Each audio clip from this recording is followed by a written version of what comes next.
देखो हमारे पास ना, देख लो इसका बता देता हूं मैं, क्योंकि ये बताया नहीं है, लैब के लिए छोड़ा था। देखो हमारे पास मान लो दो लिस्ट हैं, वो दिख तो नहीं है,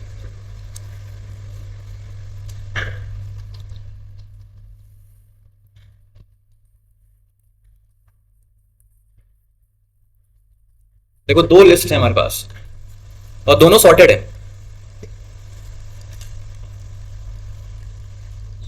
रिकर्शन से करेंगे, ध्यान से देखना, ठीक है। और एक और लिस्ट है, ये 2 यार अलग कर लेते हैं, 4 कर लेते हैं इसको, और इसको एक काम करते हैं, नंबर 1 यहां पे बड़ा ले लेते हैं, यहां पे ले लेते हैं 4, यहां पे ले लेते हैं 3 एंड 5, ठीक है। तो अपने को पता है आंसर क्या आने वाला अगर अपन असेंडिंग में करें सॉर्ट। तो एरे तो नहीं आए, फाइनल लिस्ट में क्या देखना चाहिए, 1, उसके बाद 2, उसके बाद 3, उसके बाद 4। तो हमको यही काम करना है फाइनल लिस्ट में, 2 लिस्ट से बनती हुई एक लिस्ट बनानी है। तो मान लो कि हम यहां पर हैं, दोनों के हेड पे हैं, ठीक है। इन दोनों में से जब भी तुम पहला एलिमेंट देख रहे हो दोनों लिस्ट का, जो भी एलिमेंट इन दोनों में से छोटा होगा, क्या वही नई लिस्ट का हेड नहीं बनने वाला? जो भी छोटा होने वाला, तुम कुछ भी करो, अगर तुम दोनों के हेड पे हो तो दोनों में से जो भी वैल्यू छोटी होगी फाइनल लिस्ट में वही बनने वाला है हेड। जैसे कौन छोटा था यहां पे 1, और देखो 1 ही बना लिस्ट का हेड, नई लिस्ट का। तो हमें क्या करना है, हमें सिर्फ ये करना है कंपेयर कि कौन सी लिस्ट पे वैल्यू छोटी है। वो करना कैसे, देखो रिकर्शन से। मानो कि ये लिस्ट ही नहीं होती, ये लिस्ट ही नहीं होती, तुमको एक लिस्ट भरी हुई थी और एक लिस्ट एम्प्टी थी, तो वही आंसर। तो देखो रिकर्शन का base case, if there is no list 1, तो what to return, the other list. अगर पहली लिस्ट ही नहीं है तो हम क्या कराएंगे, रिटर्न क्या कर देंगे, L2। सेम काम हो सकता है अगली के साथ भी, अगर L2 नहीं है तो रिटर्न क्या, रिटर्न लिस्ट। ये तो बेस केस है। अब आते हैं एक्चुअल केस पे। मानो कि दोनों में कुछ पड़ा हुआ है, तो क्या कंपेयर करना है। चलो, अगर L1 का वैल्यू इज लेस देन और इक्वल टू L2 का वैल्यू, ये L1 है और ये तुम्हारा L2 है, तो डिसाइड तो हो चुका है कौन बनने वाला है हेड। कौन बनेगा हेड, बनेगा ना L। तो L कुछ नहीं करेगा, L ये बोलेगा सेम चीज कि यार देखो मैं तो बनने वाला हूं हेड, अब तुम जो भी करो मेरे नेक्स्ट में ना, मानो ये छोड़ो, तो L1 सिंपल क्या बोलेगा कि देखो भाई मैं तो फिट हो चुका हूं एज अ हेड, अब एक काम करो, तुम्हें जो भी काम करना है ना इस पे करो। बोलेगा नहीं बोलेगा, रिकर्शन। अब L1 के नेक्स्ट में क्या कॉल होना चाहिए, सेम फंक्शन कॉल होगा ना, but with slightly modified list. Function call हुआ, लेकिन इस बार L1 की जगह कौन जाने वाला है, बहुत बढ़िया, L1 का, बहुत बढ़िया। और L2 की जगह पे L2 ही जाने वाला है, वो तो चेंज ही नहीं करा, वो तो बेचारा बड़ा पड़ गया L2। ये आंसर कहां पे चिपक जाएगा, L1 के नेक्स्ट में। रिटर्न कर देंगे सीधे L1, क्योंकि वही हेड था, रिटर्न L1। हमेशा क्या कराते हैं रिटर्न, तुम कुछ भी काम कर लो हेड। लेकिन मानो डेटा होता है ऐसा कि यहां पे वैल्यू होती छोटी और यहां पे होती वैल्यू बड़ी और यहां पे वैल्यू होती छोटी, तो क्या करते, तब तो ये वाला पार्ट एग्जीक्यूट नहीं होता, तब क्या एग्जीक्यूट होता, तब तो एल्स होता एग्जीक्यूट। एल्स एग्जीक्यूट होने का क्या मतलब है, कौन बड़ा है। अब L1 बड़ा हो गया है, तो आप डिसाइड हो चुका है कि कौन बनने वाला है, L2 बनने वाला है। तो L2 सेम काम बोलेगा, भाई देखो मैं तो फिट हो चुका हूं, मेरे नेक्स्ट में आप बाकी काम कर लो। अब इस केस में L1 की जगह कौन जाएगा, L1 ही जाएगा, L1 की जगह तो L1 जाने वाला है, लेकिन L2 की जगह कौन जाने वाला है, L2 का, और रिटर्न क्या, बहुत बढ़िया, रिटर्न। बस बना लेते हैं इसका कोड। तो अगर डिसाइड क्या होता है कि अगर लिस्ट 1 नहीं है तो क्या कराना है, रिटर्न दूसरी लिस्ट, दैट इज L2। अगर दूसरी लिस्ट नहीं है तो क्या कराएंगे, रिटर्न L1। लेकिन अगर दोनों हैं, अगर आप इन दोनों स्टेटमेंट्स को बाईपास करके आए हो यहां तक, तो यानी कि दोनों हैं, तो दोनों हैं तो क्या करेंगे, डेटा चेक कर लेंगे।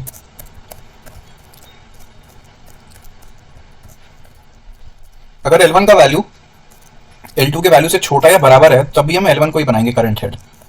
तो क्या होने वाला है, L1 के नेक्स्ट में जाने वाला है, ये हमारे फंक्शन का नाम है मर्ज टू सॉर्टेड लिस्ट्स।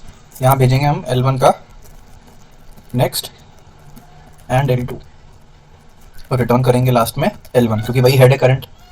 लेकिन अगर ये इफ एग्जीक्यूट नहीं हुआ है तो इसका मतलब क्या है कि L1 का वैल्यू बड़ा है L2 से, L2 छोटा पड़ रहा है, यानी कि L2 बनेगा करंट हेड। तो इसको कॉपी किया और अब L2 के नेक्स्ट में काम करेंगे आगे का। L1 तो एज इट इज ही रह गया। अब क्या जुड़ने वाला है, L2 का नेक्स्ट, और रिटर्न क्या होने वाला है, रिटर्न होगा L2।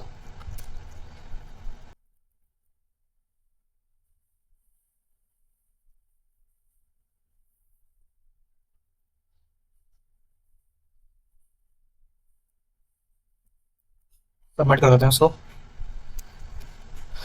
तो ये कोड चल तो गया है। अब हम इसी same merging of two list को ना आइटरेटिवली भी कर सकते हैं। कैसे करेंगे, इसको डिलीट करते हैं। अब देखिए आइटरेटिवली भी उसी रिकर्शन के लॉजिक को मिमिक करेंगे, लेकिन उससे होगा कि आइटरेटिवली हम स्टैक से कोई मेमोरी नहीं मांगेंगे एक्स्ट्रा। जैसे वहाँ पे कितनी मांगनी पड़ रही है, m+n स्टैक की मेमोरी, क्योंकि उतनी बार तो कॉल हो गया recursion to add every element. तो इस केस में क्या करते हैं, हम एक डमी नोड बनाते हैं स्टैक पे, सिर्फ एक नोड बनाना है और एक लेना है पॉइंटर, उसका नाम टेल रख देते हैं। और वो क्या स्टोर कर रहा है, उस डमी नाम के ऑब्जेक्ट का address. It is storing the address of that dummy node. तो अब से हमें कोई भी एलिमेंट जो हम धीरे धीरे कंस्ट्रक्ट करेंगे अपनी लिस्ट, एक एक एलिमेंट इस टेल के नेक्स्ट में ऐड करेंगे। तो कैसे करेंगे, जब तक L1 एंड L2 ये हैं तो क्या चेक करेंगे, इफ L1 का value is less than equal to L2 का वैल्यू, तो हमें क्या पेस्ट करना है, हमें पता है टेल के नेक्स्ट में जाना चाहिए L1 क्योंकि वो छोटा है। Tail is equal to, tail को अपडेट कर देंगे, tail is equal to tail का नेक्स्ट। अब अगर L1 का वैल्यू छोटा नहीं है, बराबर भी नहीं है L2 से, तो यानी कि वो बड़ा है। तो अगर L1 बड़ा हो गया है तो फिर L2 छोटा पड़ रहा है, तो इसका मतलब है कि असेंडिंग में तो L2 को पहले रखना चाहिए। तो क्या करा, एल्स में हमने इसी को कॉपी किया और इसको पेस्ट किया, लेकिन अब टेल के नेक्स्ट में L2 डाल दिया और टेल को अपडेट कर दिया। तो टेल अपडेट हो गई।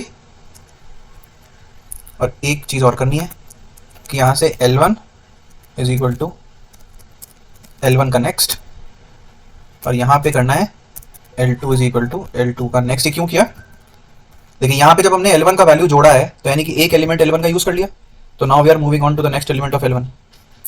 अब यहाँ पे हमने L2 का एक एलिमेंट यूज कर लिया, तो now we are moving on to the next element of L2। तो इस पूरे वाइल लूप से हम तभी बाहर आएंगे जब इन दोनों में से कोई भी एक लिस्ट खाली हो जाएगी। ट्रेवर्सल करते करते हम नल पे पहुंच जाएंगे किसी एक लिस्ट के। तो अगर कोई भी लिस्ट बची हुई है, मान लेते हैं कि L1 बची हुई है, तो अब हमको क्या करना है, सिंपल टेल के नेक्स्ट में L1 डालना। तो कंपैरिजन करना ही नहीं है क्योंकि L1 खत्म हो गया एक लिस्ट में। टेल के नेक्स्ट में L1 डालना है, L1 is equal to L1 का नेक्स्ट करना है, tail is equal to tail का नेक्स्ट करना है। जो काम L1 के साथ हुआ, हो सकता था कि L1 ही खाली हो गई होती पहले और L2 बची होती लिस्ट। सेम काम किया L2 के साथ, L2 को पेस्ट करते रहे, L2 और टेल को अपडेट कर दिया। तो इन सारे वाइल लूप्स के बाद, अब ये नेस्टेड लूप्स नहीं है वाइल के, देखिए एक लूप ये है वाइल का यहां तक, एक अलग लूप ये है और एक अलग लूप ये है वाइल का। तो ओवरऑल ये वाइल लूप कितनी बार चल रहा है, जितने हमारे पास एलिमेंट्स हैं। Common portion size, common size जो है उसके लिए ये लूप चलेगा, ये पहला वाला वाइल लूप जो है कॉमन साइज के लिए चलेगा जब तक दोनों है। कोई भी एक खत्म होती है तो अगला वाला चलेगा, अगली खत्म होती है तो अगला वाला चलेगा। तो इफेक्टिवली ये जो कोड है ये टाइम तो लगा रहा है m+n ही पूरे ट्रेवर्सल के लिए, लेकिन क्या उसमें बात है कि ये स्पेस कितना ले रहा है, ऑर्डर 1। अब इस पूरे लूप्स के बाद हमने अपनी लिस्ट कर तो दी है मर्ज, लेकिन उस लिस्ट का हेड कहां पर है। तो रिटर्न करने के टाइम हमें क्या करना पड़ेगा, रिटर्न क्या, रिटर्न करेंगे डमी डॉट नेक्स्ट। क्योंकि डमी इज एन ऑब्जेक्ट, तो डमी डॉट उसका फील्ड कर लिया एक्सेस डमी का नेक्स्ट। आपको डमी नहीं भेजना है क्योंकि डमी आपकी लिस्ट का हेड नहीं है। डमी तो आपने एक नोड बनाया था to be used to just fit your elements in this final sorted list. तो इसको रन कर लेते हैं।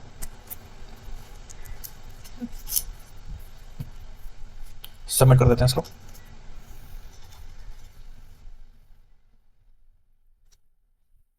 तो ये भी पास हो गया। So that's it.